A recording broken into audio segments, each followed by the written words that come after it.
Assalamualaikum warahmatullahi wabarakatuh. Ya, kembali di channel Safaris Imunologi. Ya, kali ini kita masih membahas tentang imunologi dasar. Ya, dan kita masuk pada bab organ limfoid. Ya, organ penyusun sistem imun. Ya, nah kita masuk ke organ limfoid primer. Ya, nanti lanjut dengan membahas tentang timus yang merupakan organ limfoid primer ya. Pembahasan kita kali ini adalah pendahuluan ya, tentang membahas tentang organ limfoid ya, kemudian macam-macam organ limfoid, kemudian struktur dasar dari organ limfoid ya, struktur timus, nah, fungsi timus nanti apa, nanti kita bahas bagaimana sel limfosit itu berpindah atau migrasi dari sumsum tulang ke timus ya. Kemudian bagaimana proses maturasi sel limfosit di dalam timus. Kemudian kita bahas juga bagaimana pola lalu lintas atau pola migrasi sel limfosit di dalam timus ya, dari korteks ke medula. Kemudian bagaimana sel limfosit itu keluar dari timus ya. Jadi nanti tadi kan ada bagaimana limfosit masuk ke timus, bagaimana proses lalu lintas timus lalu lintas sel limfosit di timus ya. Dan nanti terakhir juga membahas bagaimana sel limfosit itu keluar dari organ timus ya. Nah, kita mulai dulu dengan pendahuluan ya. Jadi memang organ limfoid itu ditemukan pada semua vertebrata ya. Jadi tidak hanya pada manusia saja ya. Dan organ limfoid itu sangat penting untuk membentuk respon imun adaptif ya. Mengapa? Karena di dalam organ limfoid itu nanti ketemu antara APC atau antigen presenting cell, sel T dan sel B ya, sehingga terjadi proses sedemikian rupa sehingga timbul respon imun adaptif ya. Nah, kita masuk ke bab selanjutnya, macam-macam organ limfoid ya. Nah, organ limfoid itu sejatinya bisa dibedakan menjadi tiga ya. Tapi ada juga yang membedakan menjadi dua, yang organ limfoid tersier itu dihilangkan ya. Jadi ada yang membagi menjadi organ limfoid primer dan organ limfoid sekunder. Ada juga yang membaginya menjadi organ limfoid primer, organ limfoid sekunder, dan organ limfoid tersier. Ya, sebenarnya sama saja ya. Nah, organ limfoid primer itu terdiri dari sumsum tulang, ya, bone marrow maksudnya, dan timus. Sedangkan organ limfoid sekunder itu ada lien atau spleen, ada atau limpa, ya. Ada juga nodus limfaticus atau limfonodus atau kelenjar getah bening, ya, dan ada juga MALT atau mucosal associated lymphoid tissue ya. MALT itu banyak nanti ya, kita bahas satu-satu. Nah, organ limfoid tersier itu adalah organ limfoid yang sejak lahir belum ada ya. Jadi kalau yang pertama kedua itu kan sudah ada ya, ketika kita lahir sudah ada, tapi kalau yang ketiga ini belum ada. Nah, biasanya memang organ limfoid tersier itu terbentuk pada kondisi-kondisi tertentu ya, misalnya pada kondisi rematik ya, rheumatoid arthritis bisa ditemukan organ limfoid tersier ya, pada sekitar sendinya ya. Nah, karena itu ada yang tidak membagi ini sebagai organ limfoid tersier, tetapi memang itu penyakit itu ya. Tapi ada juga karena strukturnya mirip dengan organ limfoid, maka ada juga ahli yang mengatakan sebagai organ limfoid tersier. Nah, saya kira bukan permasalahan ya perbedaan itu, yang penting bahwa organ limfoid itu ada yang primer, sekunder ya. Nah, tersier bisa dimasukkan sebagai patologi atau sebagai organ limfoid tersier biasa. Nah, kita masuk ke pembahasan struktur dasar organ limfoid ya. Yang dimaksud struktur dasar di sini adalah organ limfoid yang mempunyai bentuk ya, karena ada yang disperse ya, dia tersebar begitu. Nah, kalau yang dia mempunyai bentuk ya, maka struktur dasar organ limfoid itu dibagi menjadi dua ya. Ada stroma, ada parenkim ya. Kalau stroma itu bisa terdiri beberapa jenis sel endotel, mesenkim, dan dalam beberapa kasus bisa berasal dari epidermis atau epidermal ya. Nah, parenkim itu isinya adalah imunosit, terutama limfosit ya. Tidak hanya limfosit nanti ya, di sana banyak selain limfosit ya. ya. Cuma yang mendominasi memang limfosit gitu. Nah, kalau selain limfosit apa toh? Ya ada APC gitu ya, sel dendritik ya, ada sel makrofag gitu ya, dan lain-lain gitu. Jadi memang tapi yang mendominasi memang sel limfosit T maupun sel limfosit B ya. Nah, kita masuk ke timusnya sendiri ya. Kita mulai organ limfoid, bahasanya dengan organ limfoid primer.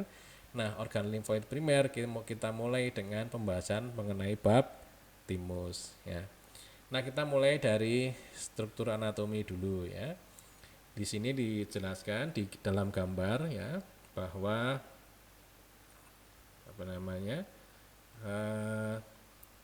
Nih, timus itu terletak di dalam dada ya, di ruang mediastinum ya.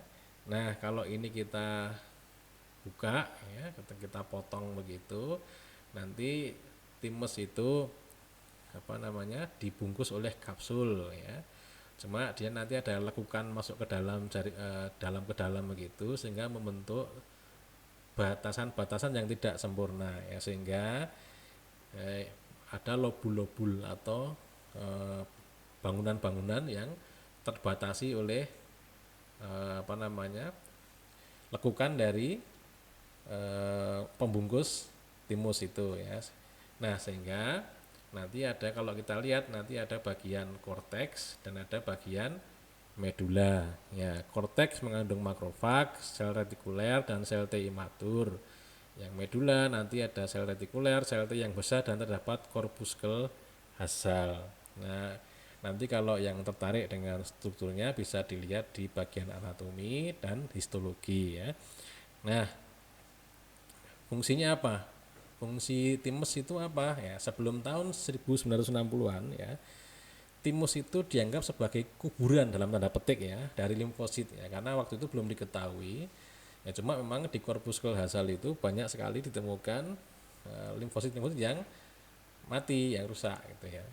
Nah, itu juga didukung dengan timektomi atau pengangkatan timus. Timusnya diambil, organ timusnya diambil. Jadi pada mencit dewasa yang organ timusnya diambil itu tidak berpengaruh pada respon imun apapun ya, biasa-biasa saja gitu ya. Nah, lebih lanjut, kalau limfosit dari timus yang dewasa itu apa namanya diambil ya, ternyata limfosit dari timus yang dewasa itu ketika diambil tidak mampu memberikan respon dan menghambat pembentukan antibodi. Jadi dia tidak bisa merespon suatu patogen atau antigen dan gagal menginduksi pembentukan antibodi ya, walaupun tidak semua antibodi gagal terbentuk ya. Nah, kemudian percobaan pada mencit yang baru lahir, kemudian yang mencit baru lahir ini diambil timusnya, jadi neonatal timektomi disingkat dengan NTX itu ya. Nah, itu justru malah menghilangkan kemampuan mencit dalam merespon suatu patogen. Jadi respon imun dari pencit terhadap patogen itu hilang ketika mencit yang baru lahir ini diambil timusnya gitu ya. Namun menariknya, mencit yang neonatal tadi, yang NTX tadi, mencit yang sudah diambil timusnya ketika dia masih baru lahir ya, ketika diberi jaringan timus itu fungsi imunnya bagus lagi, jadi respon imunnya jadi muncul lagi gitu ya. Nah, sehingga disimpulkan bahwa fungsi utama dari organ timus itu adalah maturasi dari sel limfosit T ya. Karena apa? Karena tadi gagal merespon antigen, menghambat pembentukan antibodi, tapi tidak semua antibodi gagal dibentuk gitu ya. Nah, itu yang mendasari ditemukannya fungsi timus sebagai tempat untuk maturasi atau pematangan sel limfosit T ya. Kita masuk ke fungsi timus. Tadi kan kalau pematangan limfosit T ya, umumnya kan itu. Tapi kalau kita lihat anatominya tadi ya, kan ada bagian korteks, ada bagian medula, dan ada bagian yang perbatasan antara korteks dengan medula ya.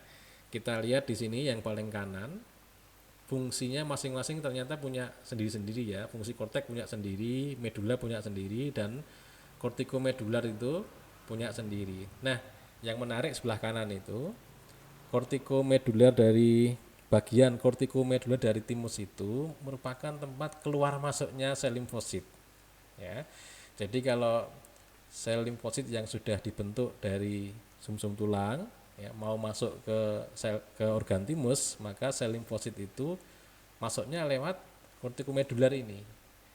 Nah, nanti kalau sudah melalui proses di timus sudah matang, sudah siap ya, maka sel limfosit yang sudah matang itu masuk ke pembuluh darah juga lewat bagian kortikomedular ini ya. Nah, kemudian kalau kita lihat di sisi kiri ini fungsi korteks untuk apa ya, ternyata memang untuk pembentukan sel T kompeten ya, untuk pembentukan proses pembentukan TCR ya, T sel reseptor terjadi di korteks ya, juga seleksi positif ada di korteks ya. Kemudian apa itu seleksi positif nanti kita bahas di belakang ya. Fungsi medula apa? Fungsi medula sama karena dia tempat maturasi sel limfosit ya T ya, maka fungsi medula juga pembentukan sel T kompeten ya. Tempat terjadinya seleksi negatif ya, nanti kita lihat apa maksud seleksi negatifnya ya. Kemudian tempat penyajian antigen dan sintesis hormon ya. Kita lanjut. Nah, muncul pertanyaan, sumsum tulang itu kan ada di tulang ya kan, sedangkan timus itu ada di rongga dada, di mediastinum. Artinya harus ada migrasi atau perpindahan sel limfosit dari sumsum tulang ke timus. Gimana ceritanya? Nah, ceritanya itu sel T yang sudah dibentuk di sumsum tulang itu di permukaan membrannya ya, permukaan membrannya itu ada kemokin reseptor yang disebut dengan CCR7, CCR9 dan CXCR4 ya. Sedangkan di dalam timus itu, di timus itu menghasilkan zat kemokin yang disebut dengan CCL21, CCL25 dan CXCL12. Nah, ikatan antara CCR7 dengan CCL21 ya, CCL25 dengan CCR9 dan CXCL12 dengan CXCR4 ini akan memaksa sel limfosit itu berpindah dari sumsum tulang ke timus mengikuti gradien kemokin ya. Jadi kan semakin ke arah timus maka kadar CCL21, 25 dan CXCL12 kan semakin tinggi ya, sehingga sel limfosit yang sudah dihasilkan di sumsum tulang tadi karena ada CCR7, CCR9 dan CXCR4 maka dia akan bergerak ke arah timus ya, mengikuti konsentrasi kemokin yang besar ya, yang tinggi ya, sehingga limfosit bisa masuk ke timus ya. Kemudian bagaimana kalau sudah masuk dalam timus ya, di dalam timus itu sel limfosit yang masuk itu ada yang menyebutnya sebagai timosit ya, ada yang menyebutnya sebagai timosit, ada yang menyebutnya sebagai limfosit, tetap limfosit ya. Nah, pembentukan sel T yang matur itu diawali dengan pembentukan sel T double negatif ya. Sel T double negatif itu sebenarnya ada 4 tahap ya. Ada sel T double negatif pertama yang ditandai dengan CD44 positif tapi CD25-nya negatif. Kemudian sel T double negatif tahap kedua ya, CD44-nya positif, CD25-nya positif. Kemudian sel T double negatif 3 yaitu CD44-nya negatif, kebalik ya dengan yang pertama tadi, sedangkan CD2-nya positif.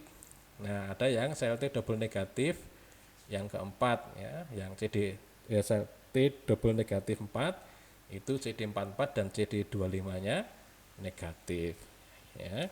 Kemudian setelah terbentuk sel T double negatif yang keempat ya, yang T double negatif 4, maka sel T-nya akan berubah menjadi sel T double positif.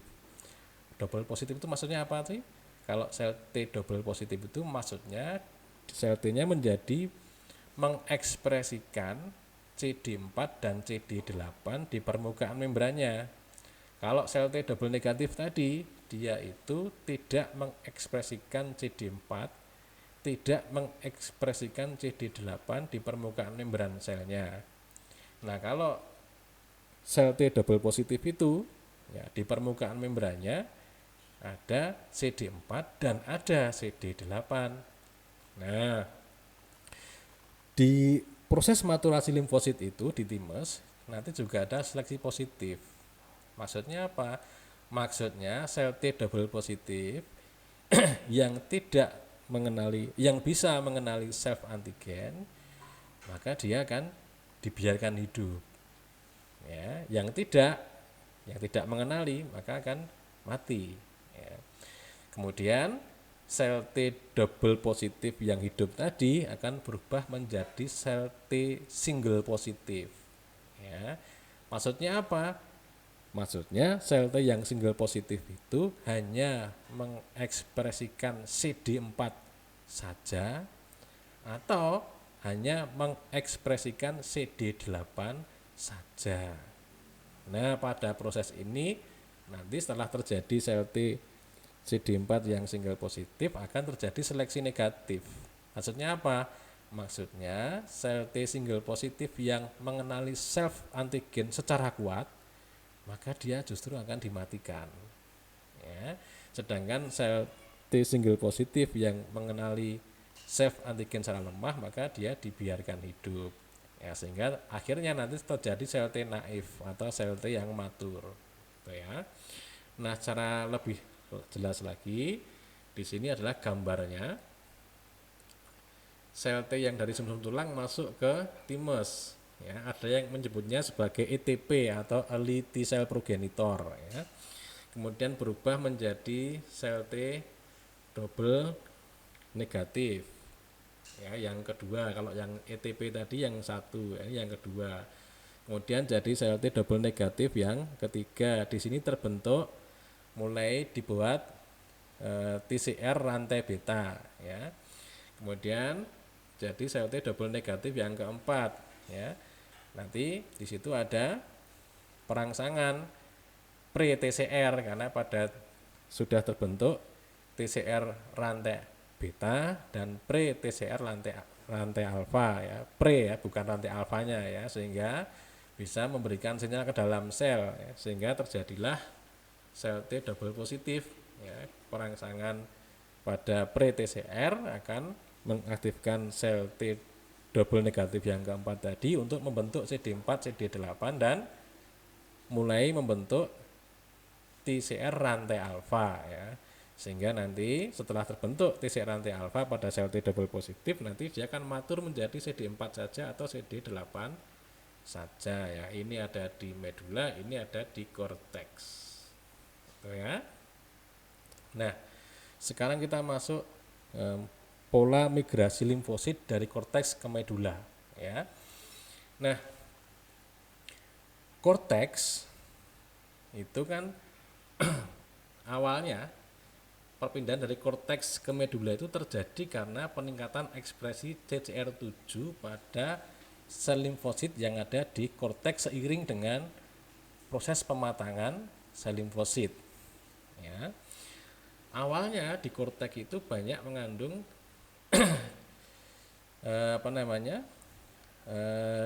CXCL25, ya, dan limfosit yang ada di korteks itu banyak mengekspresikan CCR kok CXCL25 di korteks itu banyak mengandung CXCL25, ya, yang sedangkan limfosit yang ada di korteks itu banyak mengekspresikan CCR 9, ya. Nah, sehingga dia ada di korteks, ya. Tapi ketika dia itu mulai matang, ya, maka CCR 9-nya mulai berkurang ekspresinya, diganti dengan CCR7.